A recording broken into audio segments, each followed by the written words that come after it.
there's no completion.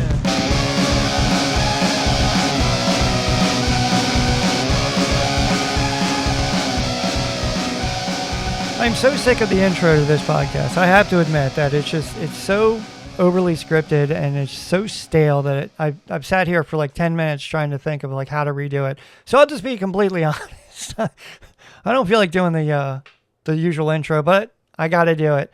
This is the Two Consoles Too Late podcast. I am the host, Jackson Keebler, and I am Two Consoles Too Late.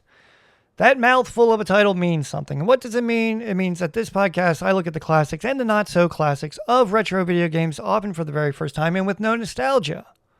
Now, that just rolls off the tongue, but it means something. And what it means is that I come to these games very in a roundabout sort of way, in a way that only I could. And I think I have a unique perspective on these games. And it is, I guess, the antithesis of your typical gamer bro podcast, you know, just talking about playing this game in high school and high-fiving each other and whatnot. So anyway, talking about some Castlevania, Lament of Innocence. Also going to do the Going Long portion of the podcast where I talk about my PS1 long box collection and my live streams. Also going to do the newest portion to the podcast, the Kitty Lunch Hour, which is housekeeping. And of course, we're going to do some auction alert where I learned a couple new things. So put on your black eyeliner. It's going to be a lot of fun. Let's go. Going long. It is going long. Looking long. Going long. It is going long. Looking long.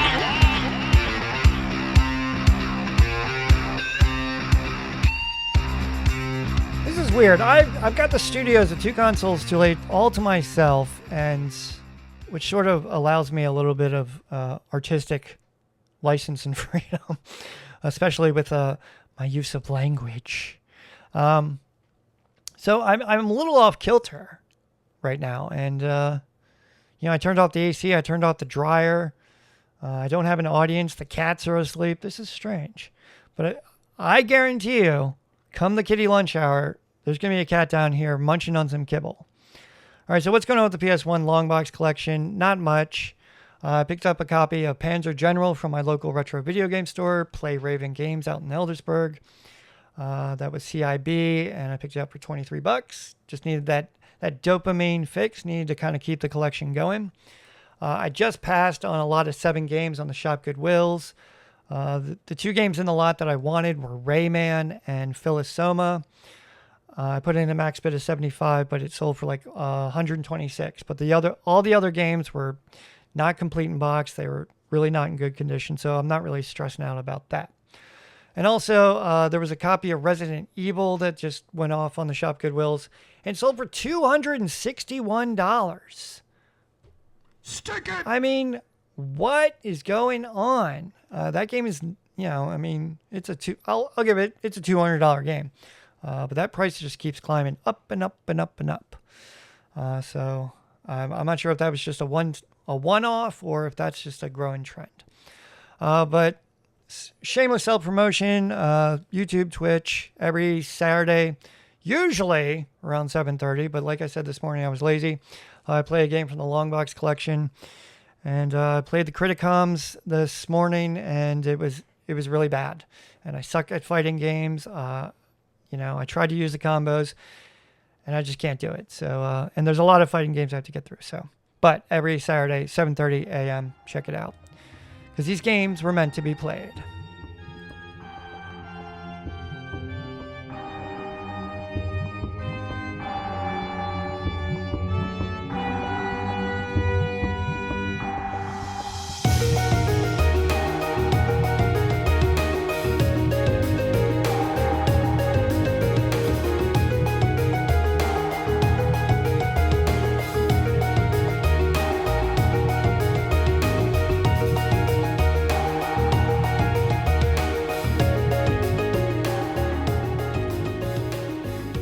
Castlevania, the Lament of Innocence. Now I'm adding the, and if I add the throughout the podcast, you're just going to have to forgive me because there is no the in the game. It's just Castlevania, Lament of Innocence. Sounds like an early Cure album. How did I come to this game on the PS2 from 2003? Well, when it comes to Castlevania games, I've talked about Castlevania 2 Simon's Quest, not Curse. I keep mixing that up because of the new one, Belmont's Curse. And anyway, so I'm screwing that up. Anyway, I'm a huge fan of Castlevania 2 Simon's Quest.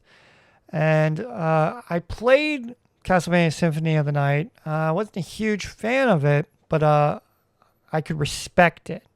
And when I played that game, I don't feel like I played it correctly. And then I did talk about the 16-bit entries to the franchise with Mike from the YouTube channel Dongled. So when it comes to the Castlevania franchise, I've been 2D all the way up until this point. This is my first 3D Castlevania. So Castlevania right now is very much in the news because the upcoming release, I think the release date was this past week, sometime in October. I don't know the exact date, but I think it's in October. Castlevania Belmont's Curse is coming out.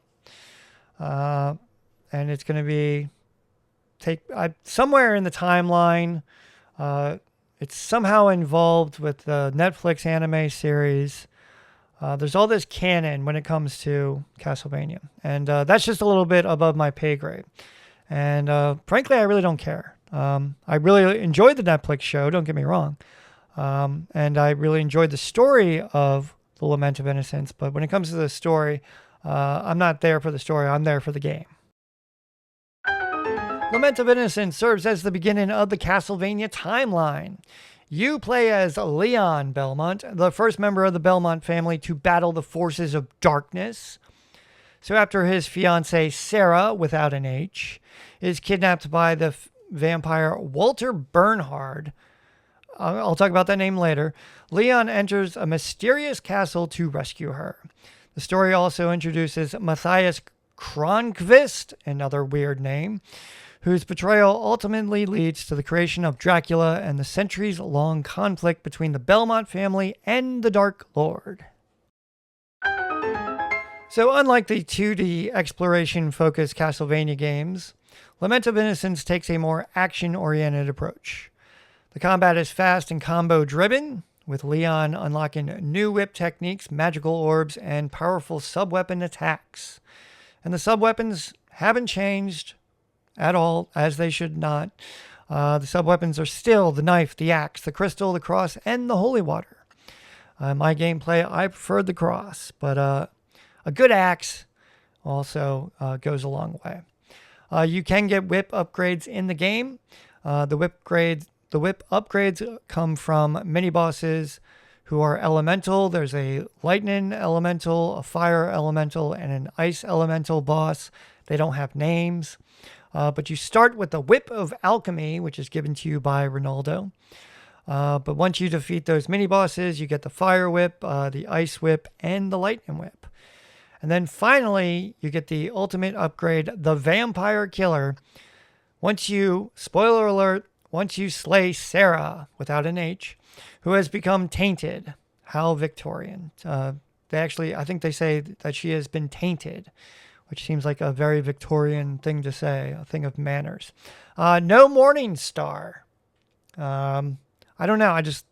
I expected to see the Morning Star whip, but it is not here in Lament of Innocence.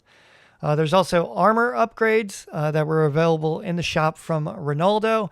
I found them rather late in the game, but those armor upgrades are the Earth Plate, the Meteor Plate, the Moonlight Plate, and finally the Sun Plate.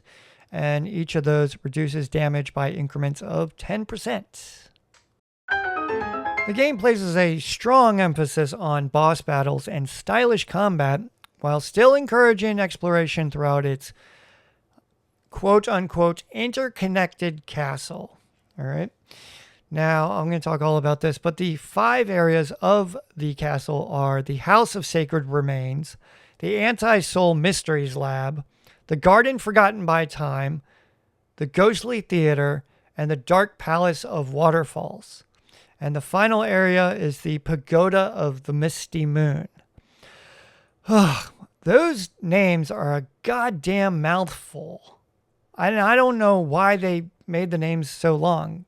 I mean, you go back to Symphony of the Night and, all the areas had names, but it was just like Alchemy Laboratory, which still is kind of long, but not as long as Dark Palace of Waterfalls. Anyway, Marble Gallery, it's just kind of quick and to the point. But there's 5 areas in the game. There's also the basement of the castle, which is the prison of eternal torture, which is basically hell because it's just an area with one room that you try to defeat a demon that kind of looks like a very eviscerated devil. So I'll talk a little bit about that. So yes, the combat there's a lot of emphasis on the boss battles and the stylish combat that uses combos. So you can start on any area in the game. But before you can do any of the 5 different areas, there's a bit of a tutorial. So you enter this like main hall. I forget what it's called. And there's like a fountain in the middle, and there's some, little candelabras that you can whip and get some pickups. And then there's this grand staircase, and there's 5 orbs there, and there's this door, and you can't go through the door, of course, unless you complete the 5 different areas. So anyway, there's a bit of a tutorial area. For me, that took me a little bit, but I finally finished it and kind of got the basic controls of the game. The controls are a little ham-fisted, but I'm not sure if that was just me here at 2 consoles. But then, so you can go to this, once again, another central room with another extravagant staircase, and the staircase leads you up to, I guess they're like elevators, and these elevators go to the 5 different areas. And when you first come to these elevators, there's a map pickup, and the map pickup is for, the House of Sacred Remains. So I guess the game thinks that you should start there. As far as difficulty, I think Ghostly Theater probably would have been the better area to start. But like I said, you can do any area that you want. Just be prepared to die if you go into the Garden Forgotten by Time, because that area is harder than, the other areas.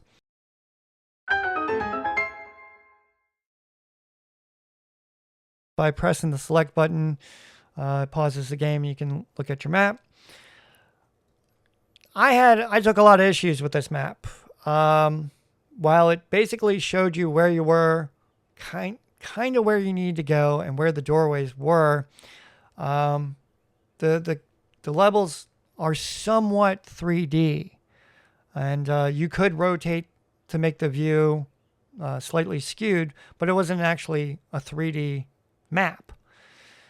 And that seems like something that should have been possible, especially when you look at games like Metroid Prime over on the GameCube. Did it quite easily. But to get a sort of a basic 2D map was a bit of a letdown. Visually, the game features detailed Gothic environments, impressive lighting effects for its time, and memorable enemy designs. The soundtrack was composed once again by Michiru Yamane. She did the soundtrack to Symphony of the Night, and it is widely regarded as one of the game's greatest strengths.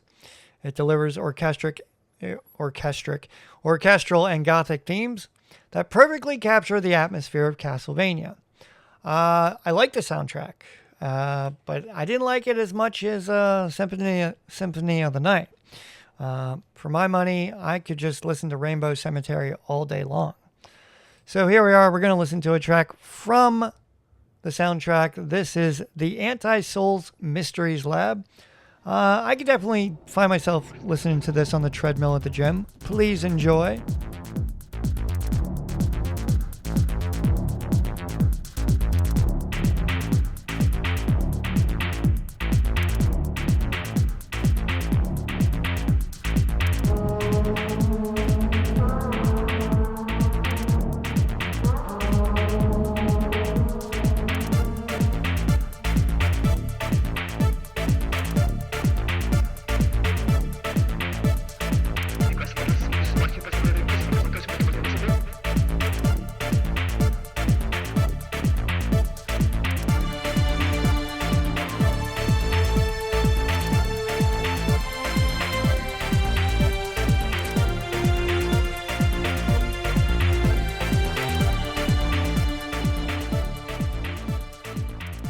So there you go, another upbeat ditty from Miss Michiru Yamane. I'm probably going to get dinged for copyright infringement because I'm rocking all these tracks, but you know what? I don't care. And to that, I have to say, Stick it! YouTube is already like giving me, every time I post an episode of Two Consoles up on YouTube, you know, I get this thing like, this will affect your payout, you know, blah, blah, blah. It's like, you know what? I really don't care. Anyway, moving on.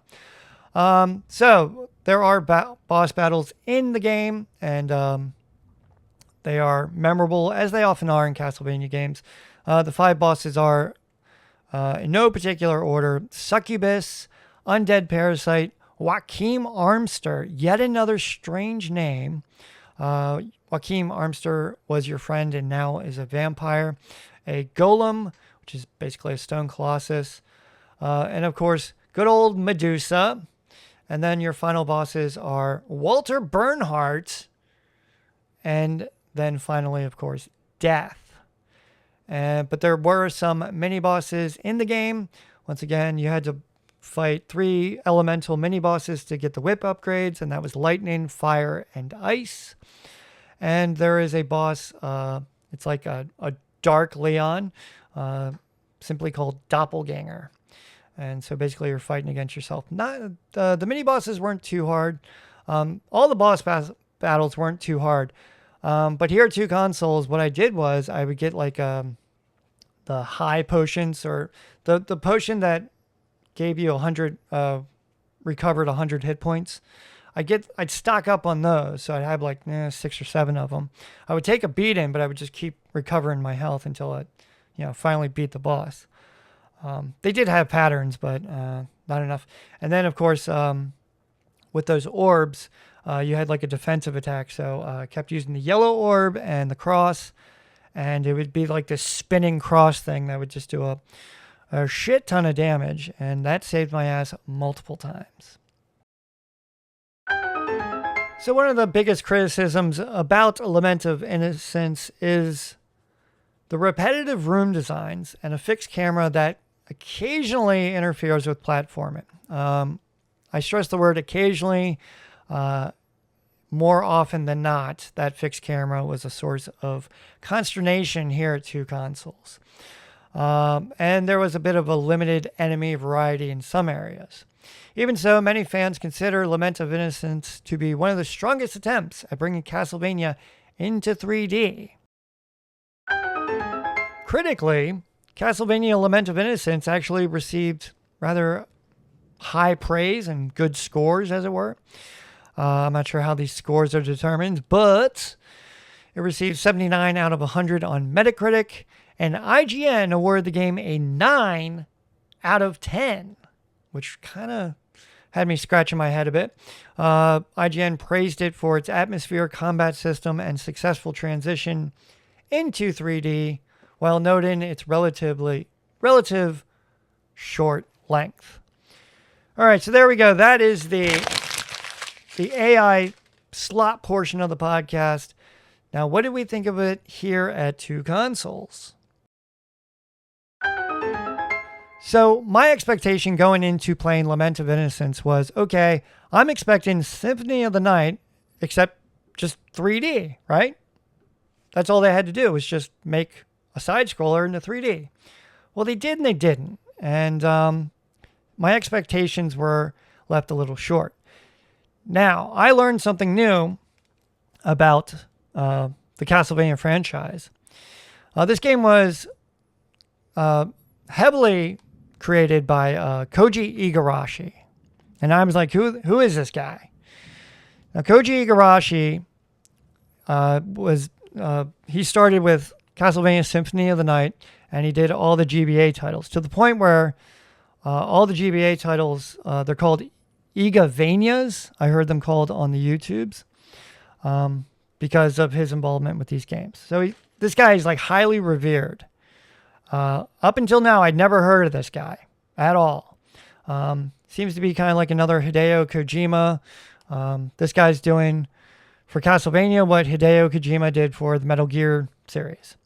So I learned about this Japanese fellow, And so now I've got this sort of like Japanese Mount Rushmore in my head. You got Shigeru Miyamoto, Hideo Kojima, and now this guy Koji Igarashi. Who is the fourth? I don't know. Drop me a comment. Who do you think should be the fourth on the Japanese Mount Rushmore? Anyway. All right, so here are my impressions of the game. I also did some notes. You can check it out over on the Patreon at patreon.com/2consoles2late. As I play a game, I just kind of type my thoughts on my typewriter, and you can check them out over there. So here are my thoughts in no particular order. Just the way this thing goes. Okay, Castlevania, Lament of Innocence, great graphics. Absolutely, I thought the graphics were outstanding. To jump from 2D to 3D, there's some expectation there, and I think Konami hit it out of the park with the graphics. Music. Once again, wonderful soundtrack. Not as good as Symphony of the Night. Once again, I'm really a fan of, Rainbow Cemetery by Miss Michiru Yamane. But I think the soundtrack was good, like we heard. It's an interesting story, I would say, with the Belmont origin story. But for me, the combat, while it was fast-paced and involved the use of combos, for me, here at Two Consoles, was a whole bunch of button mashing. I just kept pressing that, spamming that attack button until they were dead.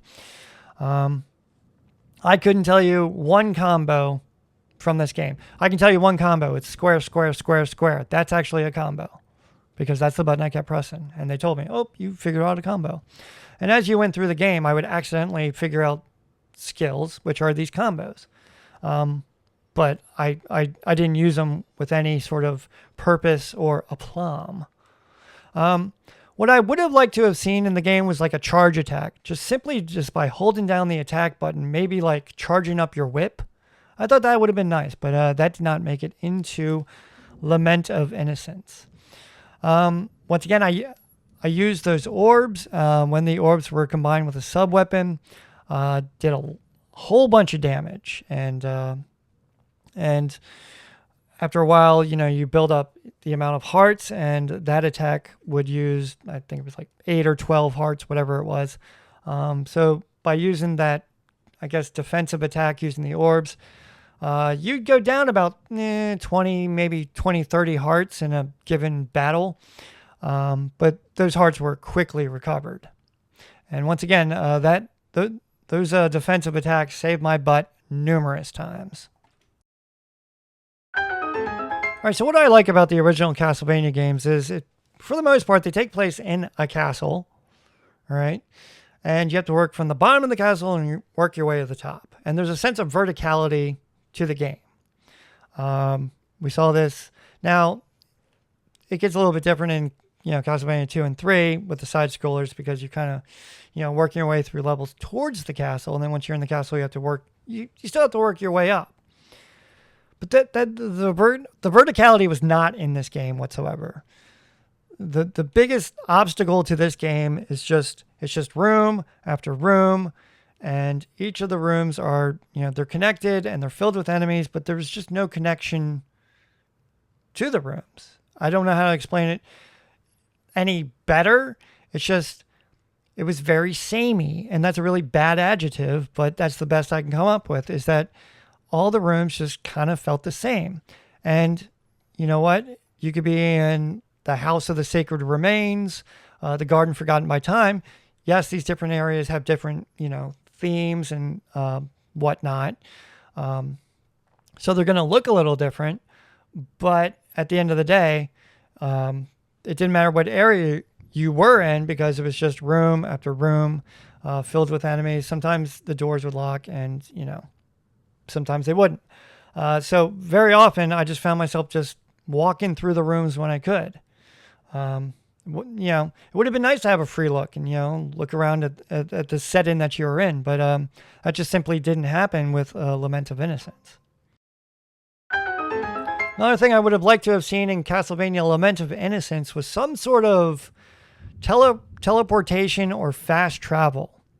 The only option you had in Lament of Innocence was to purchase magical tickets from Ronaldo at the shop, and the magical tickets, when used, would just warp you back to the shop.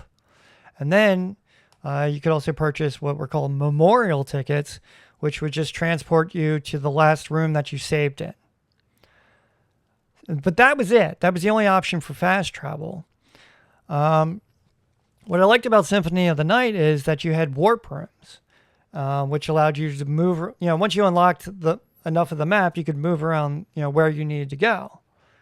And I thought that would have carried over from Symphony of the Night, but it just didn't. And why it didn't is sort of beyond me. It just seems like a logical thing to do. So without, fast travel or teleportation, there was a lot of times where you're just walking through a series of rooms after rooms after rooms, trying to get to a certain area to get a certain pickup or whatnot.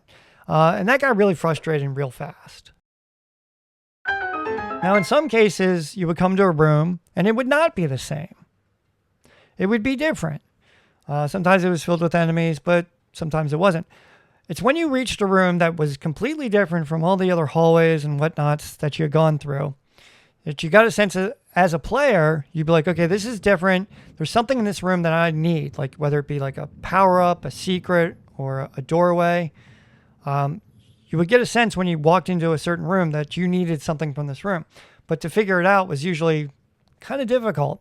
So a lot of times I found myself referring to the World Wide Web to, figure out what the secret was.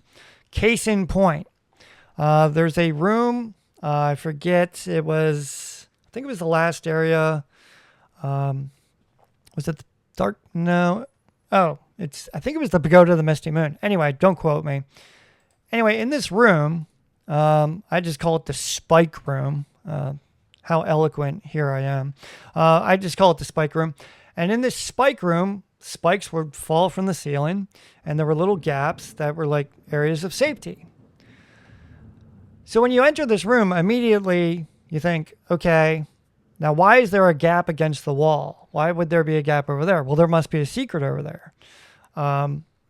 So you'd have to do a double jump, use your whip, and then use your whip to pull you up to the second level. This is one of those case in points where I had to figure that out just by looking at the internet. All right, once again, I hate to repeat myself, but I have to drive the point home. When I played Lament of Innocence, I was expecting a 3D Symphony of the Night, but that was not the case. And one case where it was hugely evident was that there was no leveling up in Lament of Innocence. In Symphony of the Night, after you defeated so many enemies, your level went up. Not the case in Lament of Innocence. The only incentive to combat enemies in this game were three. One, to open a locked door. So when you walked into a room, like a gate would shut the doors and you have to defeat all the enemies. Two, to get gold so you could buy things at Ronaldo's shop. Three, to parry attacks to build up your magic meter, because there are no magic pickups in this game. I think I got one, and I forget what it was called, and I'm not sure if I used it or sold it back to Ronaldo. And the only thing I was buying at Ronaldo's shop were potions, because I was getting my ass kicked all the time. So that's the only reason that you have to combat enemies. You're not leveling up. So more often than not, I would just, if there were no gates on the doors, I would just walk through a room, because there was absolutely no reason to engage enemies unless I needed gold or I somehow needed to build up my magic meter. But when it came to magic, I didn't use the magic relics hardly at all. And I didn't see any floor meat at all in this Castlevania. There was some health upgrades in Symphony of the Night, and there were different food items, and you know what, they got a little tongue-in-cheek with the food. So it was, I was in some room, I defeated some fishmen, a classic enemy that you fight in the Castlevania franchise. So I defeat these fishmen, and they dropped like a small drumstick and sushi.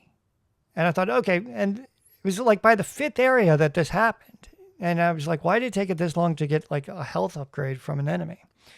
I'm not sure if it was because I was skipping the enemies entirely, or that's just the way the programming worked. That was my experience. So there wasn't a lot of health upgrades in the way of food, the way there was in Symphony of the Night.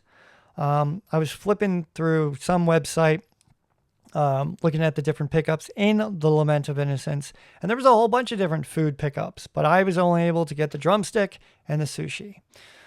So once again, health upgrades were not in Lament of Innocence. You had heavy use of potions in this game. Another huge source of criticism here at Two Consoles Too Late on Lament of Innocence was that fixed camera. We're going from 2D to 3D here, but it wasn't really, it was 3D-ish. The graphics were absolutely wonderful. And, there was these wonderful lighting effects. There were certain rooms where they were kind of dark. You couldn't see the platforms that you were trying to jump to. There were circular staircases where there were flashes of lightning. And I thought, it'd be so cool to be able to see more of this castle, but you couldn't because of this fixed camera. I wanted to look up and see what the roof looked like or something like that.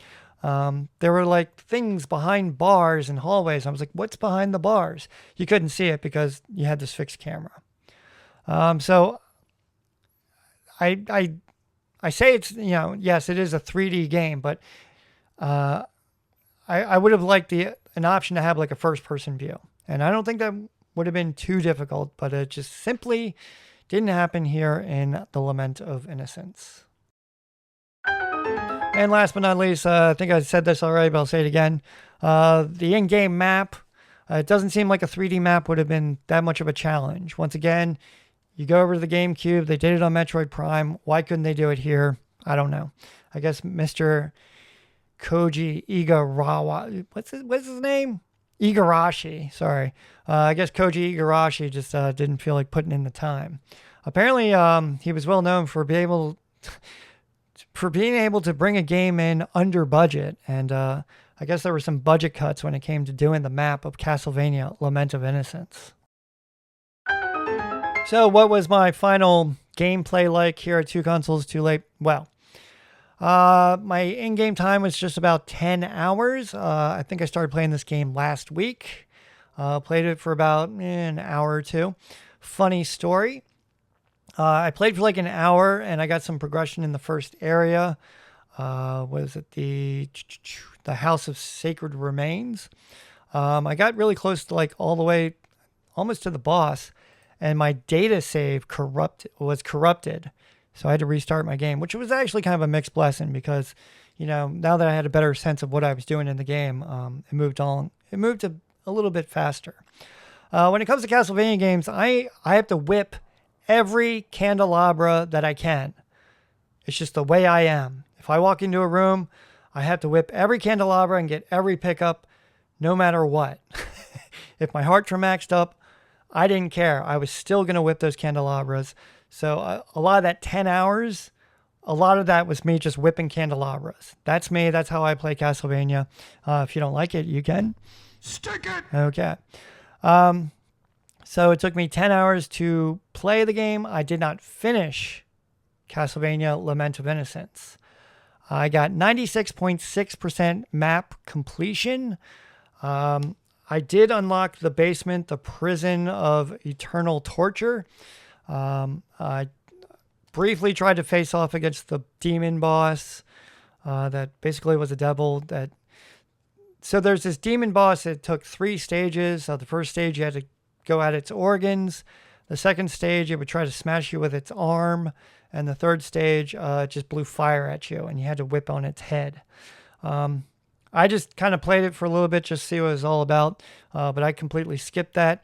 If you did defeat the devil, whatever the hell this thing was, this demon, that got you the black orb, which I'd be curious to see, what that did. But I was okay with the yellow orb. I think the yellow orb was doing me just fine. So I did get all the way to the final boss of Walter Bernhard. Sounds like a copier salesman. Hi, I'm Walter Bernhard. Have you tried the new Xerox F500? Anyway. So I got all the way to Walter Bernhard. And through the heavy use of potions and that defensive orb attack, I was able to defeat Walter Bernhard and face off against Death after a very, very lengthy cutscene. Not a bad cutscene. Sort of sets the stage for the Castlevania canon timeline, whatnot. And then I faced off against death, and I took 2 hits, and I was dead. And I didn't have any more potions, and I didn't really feel like grinding and trying to do it. So I did not roll credits on the Lament of Innocence. I simply deferred to the YouTubes to see what the ending was like if you defeated death. And it was kind of a letdown. After you defeat death, they roll credits, and it just shows good old Leon Belmont just walking out of the castle. And it's daylight. It's not night out. I think the end of a lot of Castlevania games are sort of a letdown. You know, you end up just sort of standing there looking at the castle crumble, or you're standing overlooking a gravestone, and this one you just walk away from the castle. Konami, you got to work on your endings. So, should you play Castlevania: The Lament of Innocence? I would say if you're interested in the origins of the Belmont family, yes, play this game. If you enjoy action games that are somewhat inspired by titles like Devil May Cry, definitely. Or if you just want to experience one of the 3D entries into the Castlevania series, yeah, I would recommend this. I'm more curious about the N64 Castlevanias now because I played this. I looked at some brief video footage of the N64 titles, and it looked like they didn't have like a fixed camera. And there was a fixed camera on certain platforming parts of the N64 titles, but those titles are on the radar because I played Lament of Innocence. There's not a lot of 3D entries. It's Lament of Innocence, Curse of Darkness, Lords of Shadow 1 and 2, and then the 2 N64s. So, was that 6? I can't do math. So yeah, give it a shot. But if I went into the Lament of there I go, add in the. I went into Lament of Innocence expecting Symphony of the Night in 3D, and that is simply not the case. And if that's what you expect, you're in for a letdown. So since CVLOI, I just abbreviated Castlevania Lament of Innocence down to those letters because it's such a mouthful. Was very much inspired by Devil May Cry. That game is definitely on my radar now. But if I want that, I want it for the PS4. And if I want a copy for the PS4, I wonder where I could get one. Maybe I could get one on Shop Goodwill. Auction. Alert. So Castlevania LOI, Lament of Innocence, is $40 CIB, according to Price Charting, and $25 loose. And if you go to the Shop Goodwills and do a search for Castlevania, a single listing for this game does not come up. So if you want a copy of this game, you have to head on over to the eBays. I was at actually a couple retro video game stores this past week. Retro Replay, Play Raven Games, and Stormcrow Games. And I was looking for long box games to get my dopamine fix. But while I was there, I perused the PS2 sections to see if this game was available, and it was not. So if you want a copy, definitely head on over to the eBays. Because physical games are going away! What are we going to do? Oh my God! Sorry, I had to throw that dig in there. People are just losing their minds over this Sony announcement. Calm the fuck down. Jesus. Okay? It's not the end of the world. Ugh. It's gotten to the point where I'll be doom scrolling my social media and just skip, because it's just people complaining. Shut the fuck up. Anyway, I learned something new this week, and I wanted to share it here on the podcast. Because I love learning things, especially about retro video games, and I learned something about Breath of the Wild for the Wii U. All right, so one of my bookmarked listings on the Shop Goodwills came from one of my favorite Shop Goodwills, the Goodwill of Greater Milwaukee in Chicago. They had a sealed copy of Breath of the Wild for the Wii U, and I just kind of bookmarked it just to kind of see what it would go for. Price Charting has a sealed copy of Breath of the Wild for the Wii U going for $46.34. But this was a misprint, and I had no idea that this misprint variant existed. There's a copy of Breath of the Wild for the Wii U. It's called the First Print, and the misprint is on the back. There are 7 controllers pictured instead of 2. The two standard controllers for the Wii U were the Pro Controller and the gamepad. But on this misprint, there's 7 controllers on the back. So what the hell do? Of course, me being me, I go running over to my shelf and I pull out my copy of Breath of the Wild for the Wii U to see if I have one of these variants. And sadly, I just have a good old run-of-the-mill copy of Breath of the Wild for the Wii U. It's not this 7-controller variant. But I learned something, and that was kind of cool. I've talked about Breath of the Wild on the Wii U before. Wow. I mean, I'm not a graphics snob, but there was a serious frame drop in that game. So if you're going to play Breath of the Wild, switch all the way. Or maybe, no, well, now it's on Bob. I always forget it's on Bob now. Okay, we're getting long in the tooth here, so I'm just going to roll through these. On the shop Goodwill's at this time, coming from the Goodwill Industries of San Diego County, with 10 bids. Let's see, this auction ends tomorrow. It's Lego 77092 Great Deku Tree 2-in-1 Zelda pre-built sealed bags and manual. Kind of a shitty title, but I was really surprised to see that the Deku Tree Lego set has made its way to the shop Goodwill's.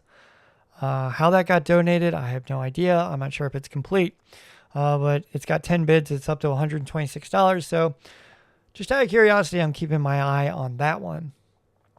Next, coming from the Goodwill of Central and Northern Arizona. Yes, a Goodwill I really don't like. The reason I don't like them is because they sell crap, and they start their auctions at like $25 and up. But anyway, coming from them is a copy of Alundra for the PlayStation. The title is simply Alundra PlayStation. That's it. They're just super lazy. Just put it up there. Someone will buy this crap. Heavy sigh. And since we're talking about Castlevania, a copy of Nintendo Power Magazine number 2, featuring the knight holding the bloody head. It's kind of a controversial cover of Nintendo Power. It's got the poster, and this comes from the Goodwill of North Central Wisconsin. It's only got one bid. It's up to $12.99. The spine looks a little ragged, but I always thought that was kind of funny. That copy of Nintendo Power is a must-have amongst collectors.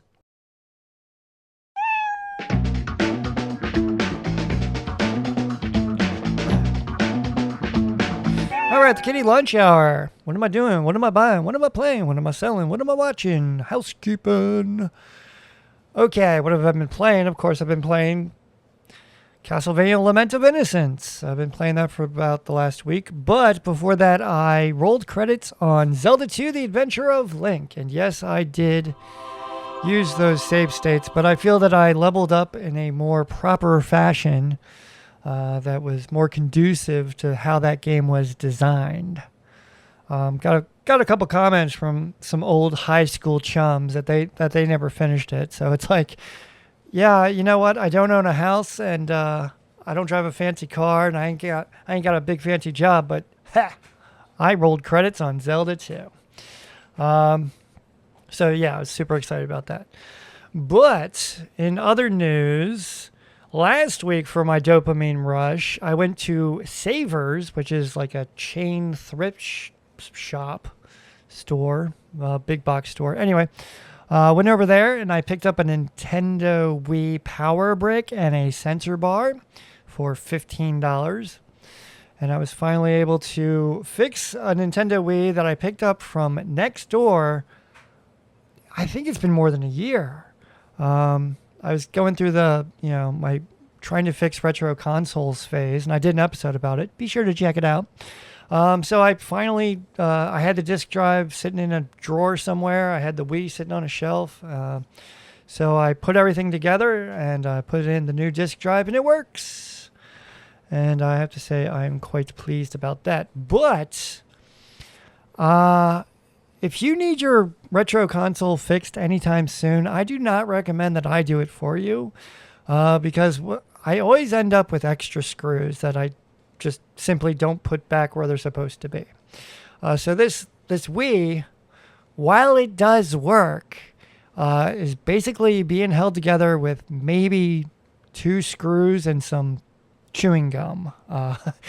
So I think in future endeavors, I need to be more aware of the screws that I'm taking out and where they go back in, which I think completely contradicts what I said in my episode when you try to fix retro consoles, that you should try to be organized.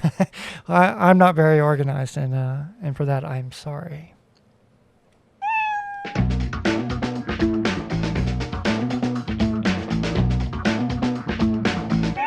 But like I previously said, I'll say it once again. This week I went to a lot of retro video game stores. I went to Retro Replay in Bel Air. I went to Play Raven Games in Eldersburg and Stormcrow Games in search of those long box games to get my dopamine fix. And I drove all the way out to Bel Air, and I had all the games that they had on the shelves except for Williams Arcade.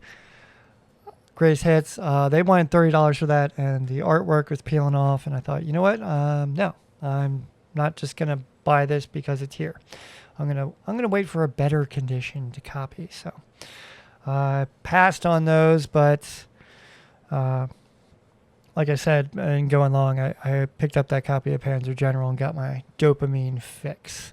But what am I watching? Real quick, I highly recommend the movie Project Hail Mary with Ryan Gosling. Check that out with my wife this past week. It's on Amazon. It's a fun little twist on sci-fi, and I think you can watch it with the kids. It's not too violent. The language isn't too strong. It's on my list now for audiobooks in my library app, so check it out.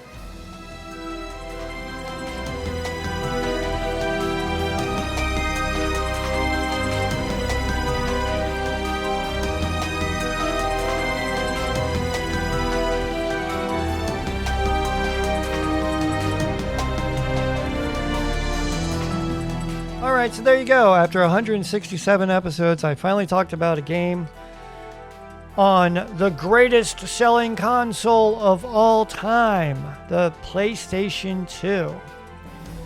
Was it surpassed by the Switch? I don't know what the numbers are officially or unofficially. Does it matter? No, it doesn't matter at all, as long as you're having fun, right? All right, I've been the host, Jackson Keebler. Thank you for listening to the Two Consoles Too Late podcast. You can find me on the interwebs. Just go to Google, type in Two Consoles Too Late, and there I will be. Check out the Patreon, and if you want to support this podcast monetarily, I will do all sorts of good things for you, include sending you some postcards and a Miracle of Save States magnet. And I just got some fresh new postcards from the antique store today. All right, I'm going to get out of here. As always, have a good one. I love you, and goodbye.